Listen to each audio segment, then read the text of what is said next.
This session is being recorded, so if you prefer to go off camera, please do so since it is being recorded. Please make sure to mute your mic during the presentation. And as far as the recording, we usually have those ready and posted on our YouTube channel, and that should happen before the end of this week.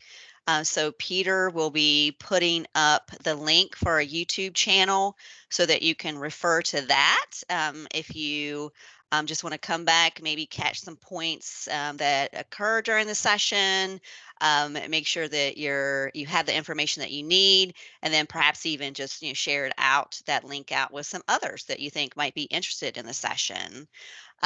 But my name is Denise Cave, and I am the Employer Relations Team Lead here in SNHU Career Services. I am a member of the First Gen Work Group. So on behalf of the First Gen Work Group, I welcome all of you to this session, which is being First Gen on LinkedIn, building your network. So some of you may be first-gen students, some of you may not be first-gen students. So really the content that's going to be presented today will be applicable and valuable for all. But as far as the First Gen Work Group, we are a group of dedicated staff members here at SNHU that have really come together within the last 2 years to work on initiatives such as this to continue the conversation, build out our community, build out our network here within First Gen across SNHU. So welcome all. My pronouns are she, her, and I am a white female, long brown hair, wearing large glasses on my face, with a white shirt and an SNHU jacket, if that helps with identifying your speaker. And to continue, just want to state some groundwork for the session, but at SNHU, we create an inclusive and accessible learning environment, which is a priority of ours. Your experience is crucial, and if you require accommodations, please reach out to your respective centers. So if you see me looking off to the side a bit, I'm just reading what would be contact information for you if this can be helpful. So for online students, you would contact OAC at snhu.edu. The phone number is 866-305-9430. Campus students, you would contact CAC at snhu.edu, and their phone number is 603-644-3188. I'm sorry, 3118. And then for SNHU staff and faculty, you would contact HR at snhu.edu. So for this session today, we will have about a 30-minute presentation, and then we'll follow up with about 15 minutes of question and answer.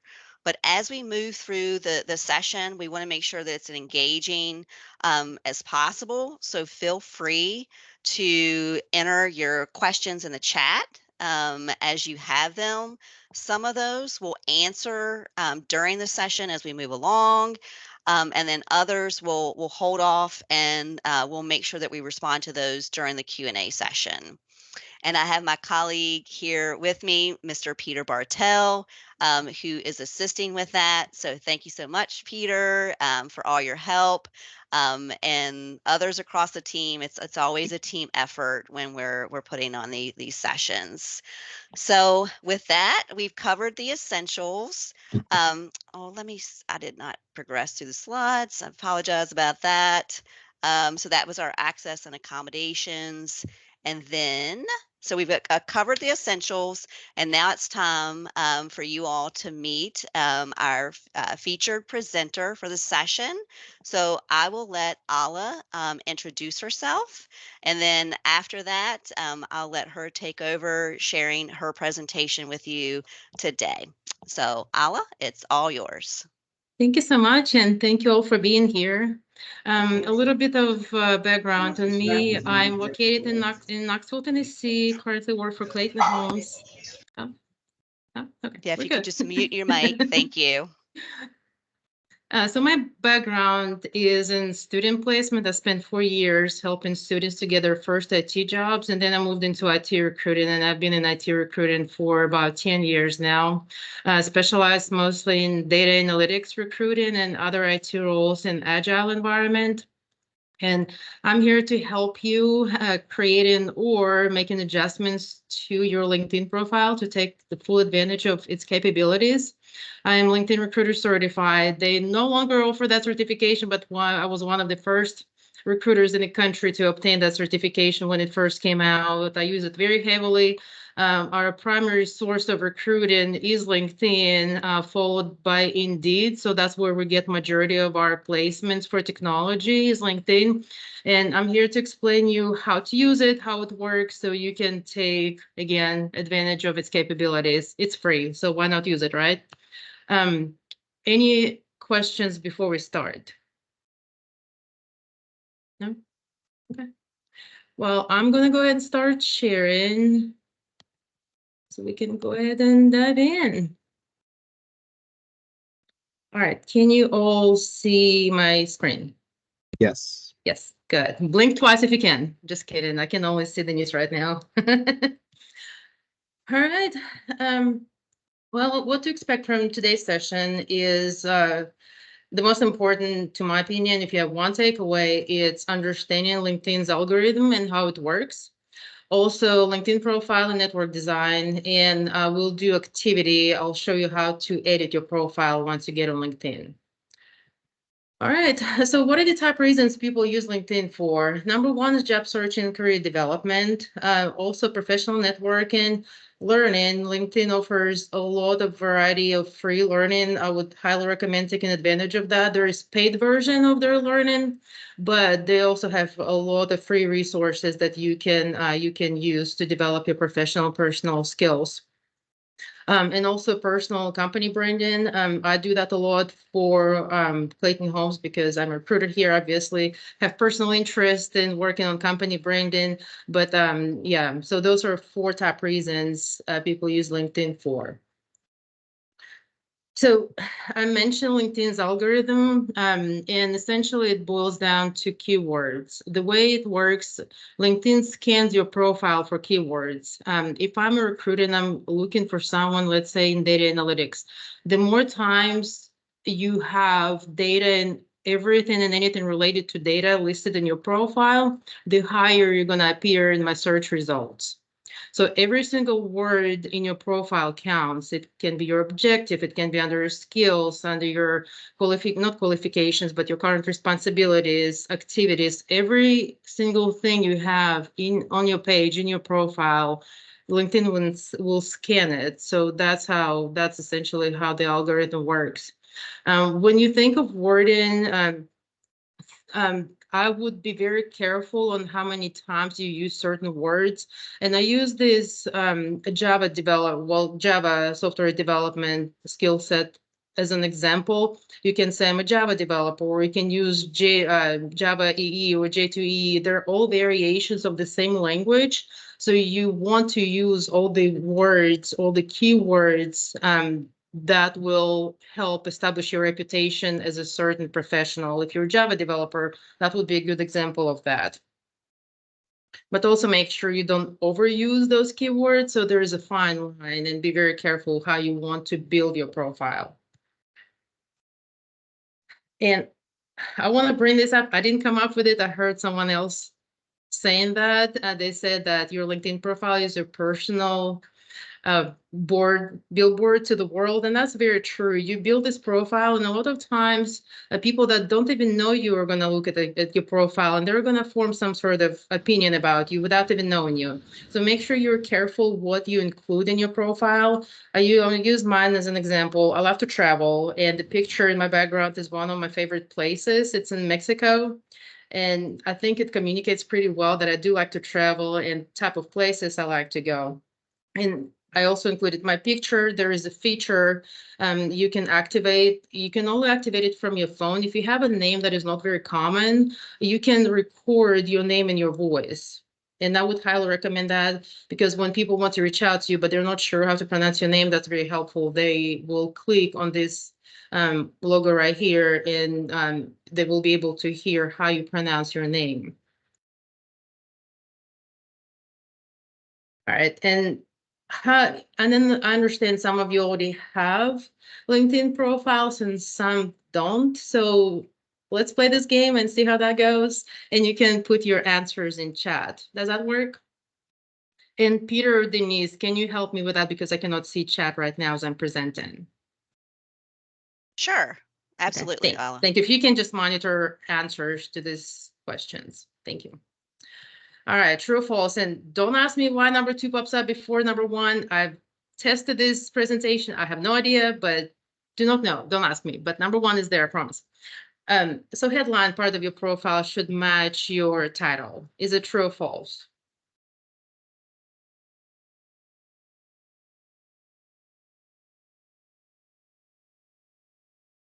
Have a lot of false coming in, some true now. Okay. Seems like kind of 50-50. It's semi-true. Yeah, we got a semi-true. Okay. We'll go with that. There are only 4 questions here. We'll address all of them at once after the last one. All right. Your about section of your profile should match objective part of your resume. Is that accurate or not?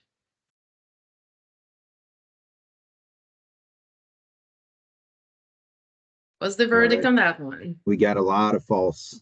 False. How about your profile should be written in the third person? Still false coming through. I One feel like they true. figured it out. You're on the right track, guys. You are on the right track. And again, number 1, for some reason, it was the last one to pop up. Content of your LinkedIn profile should match your resume. True or false? False coming through. One true. False, true. Few true. Okay. Well, all of them are false, and I'll explain why. So you do have your resume. It's more of a formal form of communication to potential employers, but your LinkedIn profile is more informal. It's to help your audience to get to know you. So you want to tell your story, you want to tell it in your voice, you want to help your audience to get to know you, not your I don't want to say formal you, but just to get to know you more on a personal level. So your content of your LinkedIn profile should not match your resume. And I'm going to provide some examples here in just a little bit in terms of what I mean by that. I will get to it here in just a second. Headline part of your profile should also not match your title. You will list your title under your experience, so don't waste your headline on your job title. This way, you're essentially communicating the same information twice. But in your headline, tell your audience what you're passionate about, what sets you apart from others, what is different about you. So don't waste that space on your job title. Again, you're going to list your job title under your experience section. Your about section also should not match objective part of your resume. About section, another spot where you can provide more information about you, your accomplishments, what you're fascinated about. What is it about you that makes you different from all the other applicants or all the other profiles that potential recruiters or whoever you communicated with on LinkedIn are going to see? What makes you different? And yeah, your profile should not be written in the third person. It's not very humble, so I would highly recommend to steer clear from that. And just again tell your story in your voice. And I use my colleague's profile for this just to show you a few parts of LinkedIn profile and how they're being built. Just by looking at his profile, it's pretty easy to tell that he works for Clayton Homes, what exactly he does for us, location, etc. One thing I do want to mention about picture, be very careful about pictures. And so rule of thumb, for LinkedIn pictures, if you want to be contacted, if you want to be approached, we recommend that you smile in that picture. If you're there for maybe learning or you just don't want to be contacted, either don't smile in your picture or don't include picture at all. It's just, I don't want to call it LinkedIn etiquette, but it kind of is unspoken LinkedIn etiquette. So if you want to be approached, would recommend using professional picture where you're smiling. Banner, use something that communicates who you are. Again, could be your place of work if you're representing the company, or places you go to, your hobbies. You're helping your audience to get to know you. And here's some data. It's a little dated. It's from 2019, but LinkedIn said that profile photos receive LinkedIn users with profile pictures receive 9 times more connection requests, 21 times more profile views, and 36 times more messages.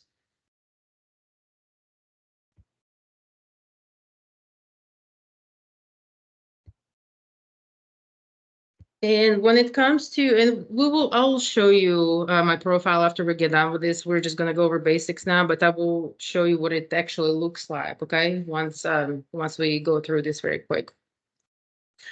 And the most important thing to keep in mind when you create a profile is, what do you want your audience to think about you? I understand that you're currently in college, and some of you might be switching careers. So when you create your LinkedIn profile, let's say you're in data analytics program, if you're building your reputation as a data analyst, talk about your projects, list tools that you've used in those projects, your role in those projects. Sometimes you have a group project that you were leading, or you were acting as a project manager, or whatever your contribution was.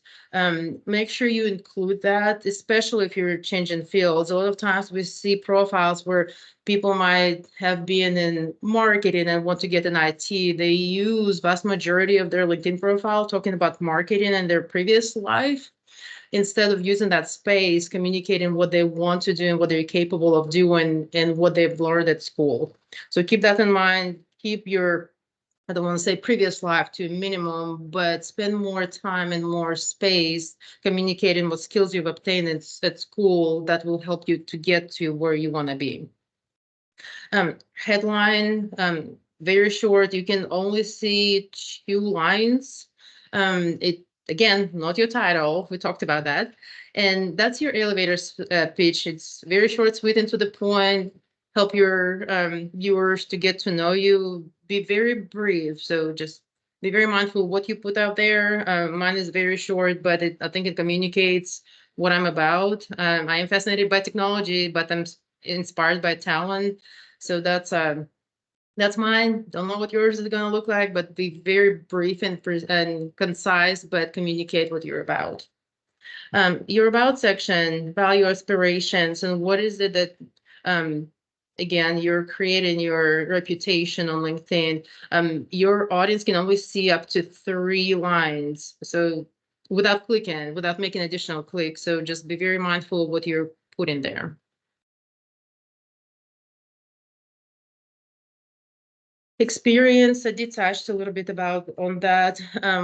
When you talk about your experience, and I'm going to use software development as an example, you can, as a software developer or engineer, you can write, I create software. It's one thing, right? All software engineers create software, but you can also write, I developed custom software that saved my company $500,000. That's a huge difference, right? You're talking about what you've done for your employer, what you're able to bring to the table. So be more detailed when you talk about experience. A lot of times we see that people copy and paste their job descriptions. That's a no-no. You want to communicate what you're able to do, what you were able to accomplish in that role. And the more specific you are, the more numbers you include, the more appealing it is for your potential employer. Keep close attention to people also viewed section, and I'll show it to you here in just a second when we get to profile review. Let's say you're a software architect. When you go to your profile, under people also viewed, you see construction architects. Those are 2 different skill sets. If that happens, and if under people also viewed section, you see people that do not match your skill set. Your keywords are there is a disconnect in your keywords. It could be under skills, under your experience, under it's something in your profile that triggers wrong keywords. So it's always a good indicator just to keep an eye on people also viewed, just to make sure that it matches your background. It can be people that are working from for your current company. It can be people with the same skill set. So those are two top factors for people to show up under people also viewed. Yeah, just keep that in mind. And if you see there's a disconnect, make sure you go back and take a look at your profile and adjust keywords as needed. Skills, under skills, you only 2 to 3 your top skills will show up without making additional clicks. And I'm saying 2 to 3. It used to be just 3, but now you can add additional details under each skill. So some profiles you'll be able to see 2, and some you can see 3. So make sure you use your top 3 to list there, because unless someone makes additional clicks, they will not be able to see those top skills. They're going to be buried. They're going to be hidden. Recommendations. That's some people struggle with that. It's hard to ask for recommendations. What we recommend, when you, for example, you finished a project with your with a group at school, or you might had a good presentation, and you can ask either your group members to provide recommendations on LinkedIn, or you can ask your professor or instructor to provide recommendation based on your performance. So it's not uncommon. There's nothing wrong with asking, but make sure it's time sensitive. Make sure it's close to your current, not to your current, but to your most recent interaction. So it's fresh in that person's head, and they can provide hopefully good recommendation for your performance. All right, I know I blasted through this. Let me go ahead and share my profile so I can show you how to edit your LinkedIn profile, and then we'll get to questions, okay?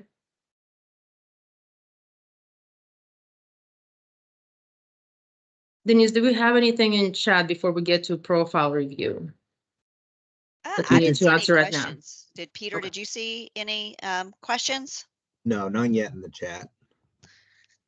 I had a So- question, Good. and so really in thinking about like anyone who's getting started with LinkedIn, and perhaps they don't have that network already built in to start connecting with. Mhm. How would you recommend that they actually get started with connecting with contacts on LinkedIn? You know, what would that look like, and what would be some best practices for that? Denise, I can't believe I forgot to cover that. That's very important. When I said that LinkedIn scans your profile, when you start building your network, let's say you want to be a data analyst. So you want to have network and with people with similar skill set to learn from them. How did they get what they got, where they are right now? How did they start? What can you learn from them? A lot of people in the field, they post articles, videos, everything related to what they're doing currently. Like I'm in recruiting, I'm posting articles and videos related to recruiting. If there's certain companies you're targeting, connect with those people, ask them about their experience. Let's say you want to work for Oracle. Well, let's use Clayton Homes. Let's not use Oracle. Oracle is fresh in our mind because we have Oracle implementation. But let's say you want to work for Clayton Homes, connect with the recruiters, connect with people in the same field, and just ask about their experience. Hey, how did you get there? How did you start? What would you recommend? This is what I want. And a lot of people will respond. If you just be open about what you're trying to get out of that interaction, just explain, this is my dream, this is where I want to be. Do you mind if I just pick your brain? So a lot of people are open to that. Yeah. Thank Awesome. you. Mm-hmm. All right. Alla, were you gonna? We had a bunch come in. I'm gonna unload on you, but if you needed to share your screen first, Yeah, that's fine. let me share my screen very quick. I'll show different sections of profile that I just covered, and then we'll move to Q&A, okay? I just want to be mindful of our time because we only Sounds have till good. 12:45, right? Yes. Okay. All right. Can you see it now? Yes. Okay, Yeah. good. All right, so LinkedIn is very user-friendly. They've done a lot of good changes. They've made a lot of good changes in the last year, so it's very easy to operate. I mentioned banner. This is where you would edit it. So pretty much everything with a pencil you can adjust. Public URL and public, well, yeah, your public URL. A lot of times LinkedIn assigns a number to you. If you want to have a custom name, you will just click right here and it will let you add it. So instead of a number, you'll be able to set your custom URL right here. Again, super easy. Right here is where I mentioned recording name. You cannot record it on your laptop. You'll have to do that from a mobile application. But once you do, it will be attached to your profile, and whoever visits your profile, they can click on it, and it will. Let's see if it works. No. Okay, maybe it doesn't work on my side, but anyways, that's where it would show up. See analytics, activity. Another thing I want to mention, be careful about your activity and what you post and what you comment. It sounds very silly, it sounds very simple, but we've had some candidates that were posting some questionable comments and we did not pursue them as candidates for that very reason, because yeah, just be very careful what you post and what you comment. Is just yeah, you want it to be consistent with your brand, because again, your audience is trying to get to know you without knowing you.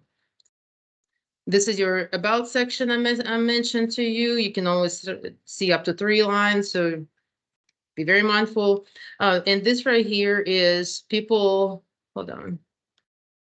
People also view, this is the section I was telling you about. My colleague, he's my peer, so of course he's going to show up here, and then our VP, one of our directors, 2 of our directors, and then another recruiter, another HR professional, they're showing up. So this is consistent with my background. Again, keep an eye on this section just to see who shows up under people also viewed. That's a good indicator whether you have the right keywords in your profile.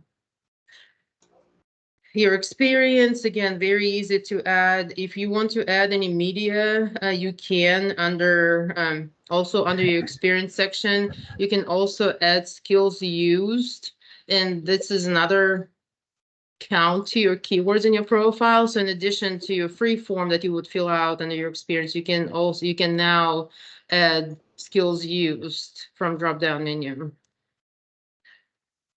And then education is going to go under educational, self-explanatory. If you have licenses and certs, you will add them here. All LinkedIn courses you're taking, it will automatically ask if you want to add a certificate to your profile. I would recommend adding it for the same reason, for keywords and just to keep up with all the certifications you've obtained. It's easy. It's all stored in one spot. It's easy to access and easier for people that are looking at your profile to learn a little bit more about your background. Another important thing for us, and Clayton volunteers for us. Clayton pays for us to volunteer. I would highly recommend including volunteering, because it tells us as recruiters that you're doing something extra in addition to your regular day job. You're giving back to the community, so it's being viewed very positively. Skills, this is where you add, I mentioned that you can see 2 or 3. I only have 2 showing up here because I had additional details under each, but either 2 or 3 will show up under skills. So be wise what you choose. And this is where recommendations go under, yeah, and you can add languages and organizations you're affiliated with. But that's pretty much it. Again, very user friendly, very easy to adjust and make changes. So should not have any issues with that. Just need to figure out the content. All right, I tried. Awesome. It's 12:31. Good. Yeah. Good stuff. Thank you, Alla. So Dustin Robinson had our first question. How what's the best way to list yourself as unemployed on LinkedIn? Is there a reason for that, or why do we want to list unemployed? Can we focus on education and projects, or what, or just to? Yeah, so I think maybe that's the answer, right? Is if you have education and have project work, that's a job, right? So are you saying really to spotlight that instead of just listing unemployed would be a good idea? I would talk more about projects and what you're learning, spend more time on skills, maybe certifications, maybe classes. I mentioned courses on LinkedIn. Some of them are free. That's where I would spend more time. I would not even put unemployed under experience because I would Okay. not. I would focus on projects and education and skills. Gotcha. Thank you. I really appreciate that highlight because one thing I always emphasize is experience, right? Whether it's paid or unpaid, classwork, etc. So good. Rich Grant asked a question as well. Under the name Alla, he noticed that there was a bold headline followed by a second headline. So he was wondering how you were able to do that. Hold on. Under name,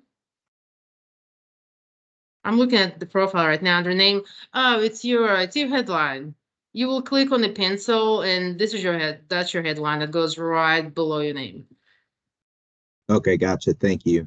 And then a feature that I really like on the site that I encourage everybody to use is what you did in the sound feature for name pronunciation. How do you do that? Monica was asking. Yeah, so you will go to you have to do that from your phone. You cannot do that from your laptop. It has to be from your phone. So it's from your phone. Hold on a second. It's been a while since I've done mine, but I'm pretty sure you'll go to edit.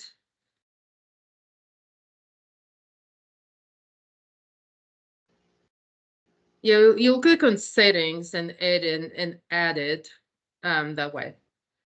Thank you. I remember doing that as well. And It's been a I while, couldn't yeah. remember the how, but it was like a quirky thing. Yeah, so good. Erica, thank you for all your questions. She asked a bunch. I'll address one. What are some common mistakes, Alla, or misconceptions that first generation professionals make when using LinkedIn, and how can they avoid them? I don't know if I would limit that to first generation. It's pretty consistent through LinkedIn users in general. I would say activity would be one of them, when people don't think that their activity is visible to others and they will post some questionable comments. So I would steer clear for that. Another mistake I mentioned that earlier as well. If you're switching careers, that a lot of people will spend a lot of time on things that they've done in the past versus focusing on what they've learned and want to do in their next role. I would keep it to the minimum: title, date of employment, high level overview of what they've done, but I would spend more time in whatever they want to do in that section: project, skills. Gotcha. Thank you. And Brandy Lynn asked a question. She said, I am not decided on what career field I want to enter. However, I am open to many. How can I address this on LinkedIn, and where do you suggest adding this information? Oh, that's tough. I would identify top skills that may be transferable. I don't know what they are. It's hard to tell without knowing the person. It's very common in business when you have transferable skills and you can do a little bit of everything. You're a generalist. People that I work with the most, they're highly specialized because we're in technology. So if you're, let's say, .NET developer, that's what you do. That's your specialty. So we don't see that many jack of all trades kind of candidates, but if that was me, I would probably identify my top soft skills and the transferable skills and highlight those.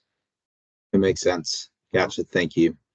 It may be like the summary section too, you were stating brief, but is a good way that you can kind of state you're well-rounded. So good stuff. Back to a question. I'll go to Danilo, and then Erica will get yours as well. After an application is submitted, should you message hiring managers? And a second question on that is how to explore communication with hiring managers in LinkedIn. I don't mind when our hiring managers don't always post their roles. Typically, we post as recruiters. I like messaging. One thing I do want to mention, there is a capability on LinkedIn. It's AI capability for messaging. So a lot of times I get messages, they're identical.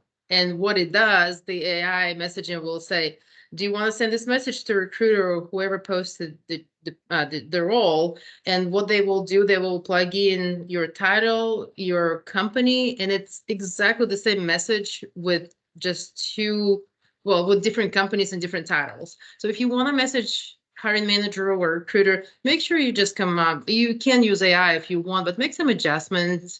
Just tailor it to the position, company. Just show your interest, not that you just click one button where it says, hey, do you want this AI tool to send message to the manager? It just doesn't send a good message, because to me, all you did is just click one button. You didn't put any thought into it. Right.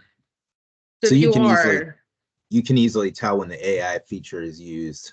Okay. very easily, and I Gotcha. would recommend just being your genuine self. If you want to send them a message, just type your own message. Say, listen, I Right. saw this post and hope we get to chat. Very excited. Just very sweet and to the point, but just to show you interest and get under their radar.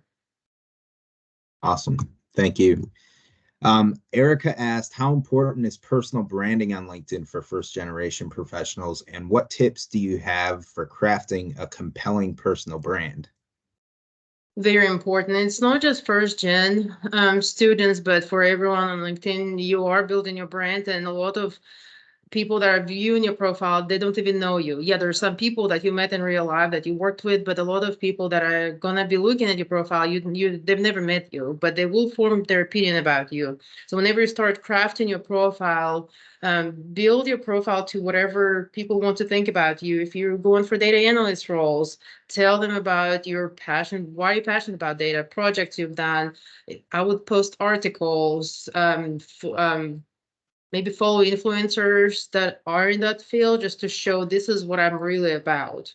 And consistency is number one thing, because you cannot claim you're one thing and post something completely different that doesn't match, doesn't align with what you're trying to brand yourself is. So consistency is the most important, in my opinion, on that.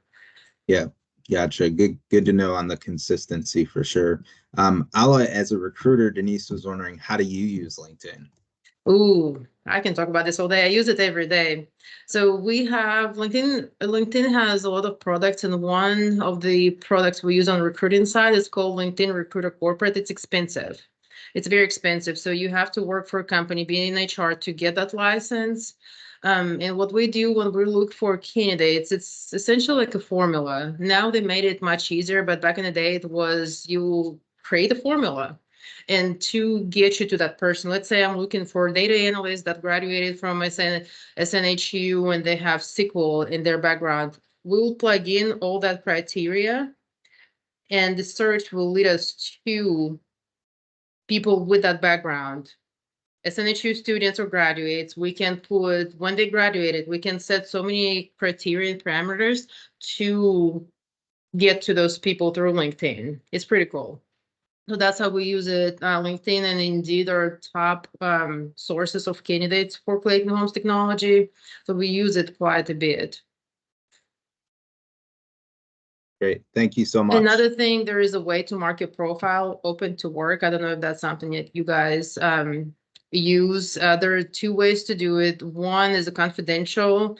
It will, if you mark it as a confidential, it will only be open to people with licenses, recruiting licenses like we do. Again, not anyone can buy it. You have to work for a company. You have to prove that you work for a company, you're in HR, etc. And then the second way is to do it public way. So you will have a little circle, a circle that says open to work. Then it's open to entire LinkedIn, not population, but all LinkedIn users. So the one that is just more discreet, the one that is only available to recruiters. And fun fact about that, if you work for a company and you set it that way, even if your company has the license, HR cannot see it because it's conflict of interest. So even if we have people in our building that are looking, I, as a recruiter with a license, cannot see it. So. Awesome. Good information. Thank you, Alla. We drilled you with questions, so definitely appreciate it. I'm going to kick it back to Denise to conclude. Sure. And what we'll do too is we'll go back through the chat. And if for some reason your question didn't get answered, anything like that, there's any action items for us to follow up, we'll make sure that we do. But you can also, if you feel like you have a burning question, you didn't get a chance to ask that question, you can email us at engagecareer@snhu.edu. And Peter, if you don't mind adding that email address just into the chat, thank you. And you can follow up with that email address if you have questions, need additional information, anything like that that we can help you out with after today's session. But I did want to mention, obviously, like this session was all about connecting, learning really the value and how you can go about making connections, the resources and the tools that you have available for that. And one of those tools that we have here at SNHU is SNU Connect. And on SNU Connect, we do have a first gen learning community. So here on the screen, you can see some details on how you can log into SNU Connect. So what we want you to do is get into SNU Connect, join the first gen learning community. There's going to be a prompt up there that's going to ask you what you learned from today's session. And we had some great note takers here, so you could just go back to the chat and like that might help you out with that. But if you can respond to that prompt in the learning community in SNU Connect, then what we'll do is we'll go back through everyone who provided a response, and we'll randomly select some winners for some SNU swag. So everybody loves swag. That's a great way to get it. It's a great way to follow up, continue the conversation, continue making connections. That's what it's really all about. So with that being said, definitely want to thank Alla. We really appreciate all the tips and all the pointers you gave in thinking about how to get started with LinkedIn. And I know there were some questions in the chat. Should you use LinkedIn? Absolutely. Ala mentioned that, obviously how she uses it as a recruiter. I know for me personally, I'm on LinkedIn every single day at work. I'm staying on top of discussions that are related to our profession, some of what my contacts are putting out there. I'm making sure that I comment, I like, so that I engage every single day. Also, making new connections on LinkedIn. So, highly recommend that you get started with that if you haven't already built out your profile.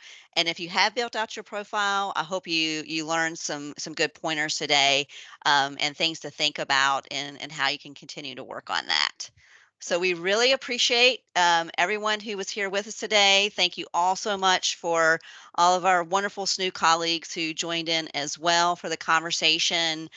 Just keep an eye out, definitely through that first gen learning community on upcoming events that we will have, again, to continue this conversation. So thank you all again, and I hope you all enjoy the rest of your day. And thanks, Alla. We'll be sure to connect and follow up as well. Thank you. All right. Bye. Thank you.